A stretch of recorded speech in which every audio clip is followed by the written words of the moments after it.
Le Centre international de la pédagogie d'entreprise vous propose une pédagogie innovante pour former vos équipes à appréhender, approfondir et maîtriser les Incoterms 2010. Le jeu s'adresse à un large public.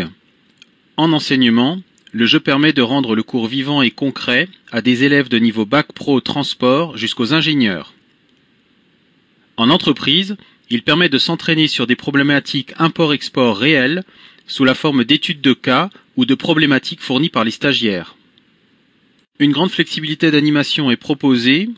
La taille du groupe peut varier de 6 à 24 stagiaires, voire au-delà.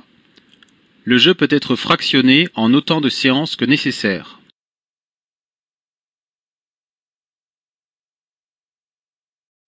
Le jeu a 3 objectifs.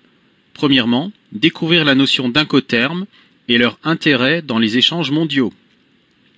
Deuxièmement, être capable de définir et mettre en place des échanges commerciaux au moindre risque et au meilleur coût. Et troisièmement, contractualiser et sécuriser les échanges grâce à une sélection stratégique des Incoterms 2010. Les participants se répartissent en plusieurs équipes de 2 à 6 personnes.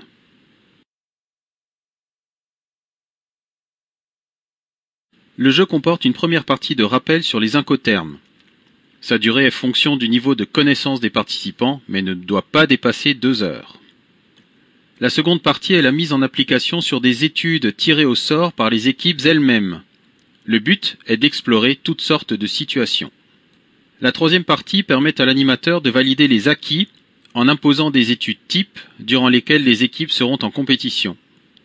La quatrième partie est une étude de cas complémentaire, réaliste et complète, qui recherchera l'optimisation du prix de vente en fonction des coûts de revient et du choix des Incoterms. Une annexe pédagogique est disponible. Elle comprend la présentation des Incoterms 2010, les documents officiels du transport international ainsi que des aides à l'animation.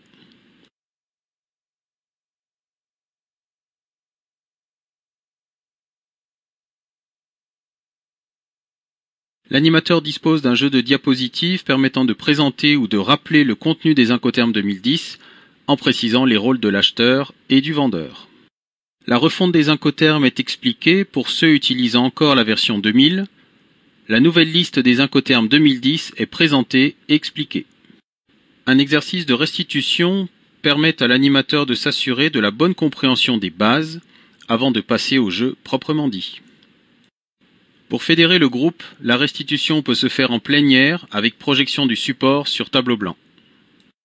Cette phase a pour but d'explorer diverses situations de mise en œuvre des Incoterms. Ce jeu de cartes permet de réfléchir à la démarche de réflexion. Quelles questions se poser et dans quel ordre? Le choix d'un Incoterm 2010 doit être stratégique car il aura un impact sur les relations internationales et sur les contrats. Les équipes travaillent en parallèle et proposent un schéma de réflexion. 2 objectifs peuvent être obtenus.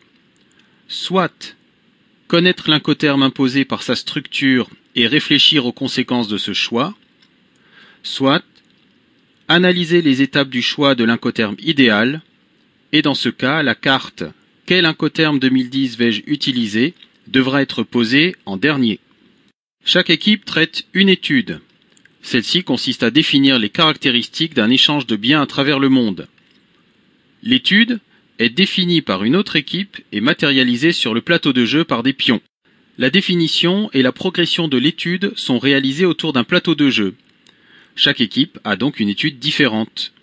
L'Incoterm est soit tiré au hasard, soit imposé par l'animateur. Une autre équipe choisit un pays rouge et un pays bleu, et précise qui vend et qui achète. La marchandise est tirée au dé.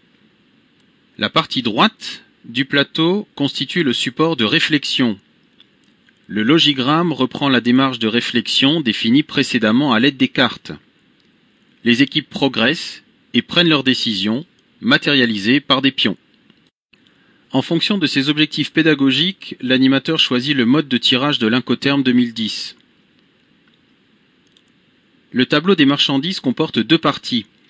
À gauche, des marchandises donnant lieu à des échanges plutôt simples.